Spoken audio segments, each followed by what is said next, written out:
I'm Andrew Cephas, the Public Information Officer for the Prince George's County Department of Corrections.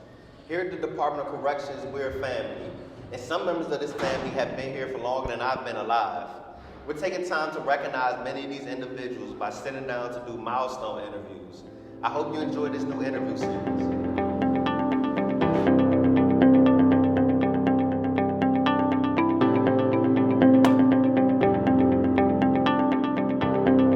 So to start the interview, where are you from originally? I am from Washington, D.C. So how did you end up working in corrections? Well, it's a funny story. I wanted to be a police officer. My mother begged me not to be a police. Please, Lanelle, do something else. I said, Mommy, but I want to be a police officer.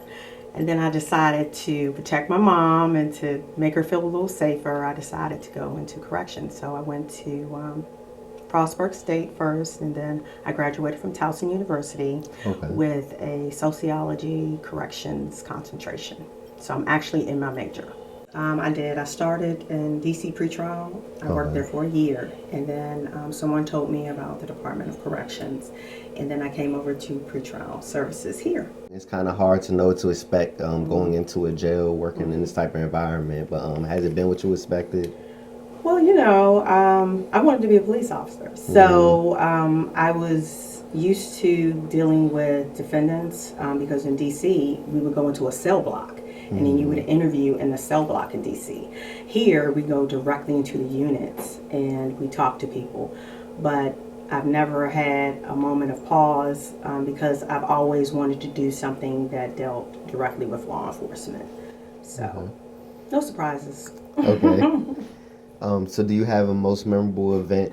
When I was promoted, my family was able to witness my promotional. Was big for me. My mom, my dad, all of my sisters, some of my nieces and nephews, my husband, my children, were there to witness my promotion, and that was a big deal for me.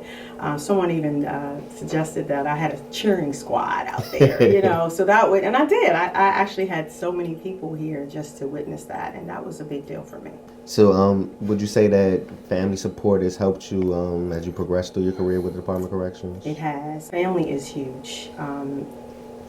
Just to be there to listen daily in reference to things that happen when you get home from work, because the job is stressful. So what do you enjoy most about working in corrections?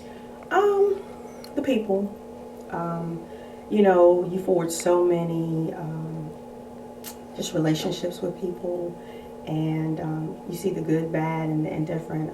Mr. Logan always used to say that we're a family, although dysfunctional, but it's a good thing. And we get to see the good, the bad, and the ugly together, and we're all in this together. So what would you say is the most important thing you've learned in your role as far as it relates to being a leader in your division and in the department in general? Well, I think just the importance of the fact that along with the division chief, I'm over the entire division. So if one of us fails, all of us fail. So I think if we always keep in the back of our mind that if this was my family, this is how I want them to be treated, I think we'll do a better job. So do you have any advice for newer staff members here at the Department of Corrections? I would say make it a career. I mean, it's hard. Don't get me wrong. It is a hard job, but it's also a rewarding job. Make it a career. It's all in what you make it. And it can be your family if you allow it to be. The best advice that I could give to a female coming into the Department of Corrections. It's hard when you're a female coming up in a male-dominated, because especially when I came in, it was definitely male-dominated. And if you come in, you have to have your integrity. I think people always basically respected me because, not that I demanded respect, but you just knew that Demeanor. Yeah, my demeanor showed that I deserved respect. And I think as long as you do that, you don't have to worry. You don't have to demand it. People will see it and honor it. You have to respect yourself as well. But yeah, you just have to be strong in your convictions and know your job well. And this is a great place to work on most days. Now, how long was that?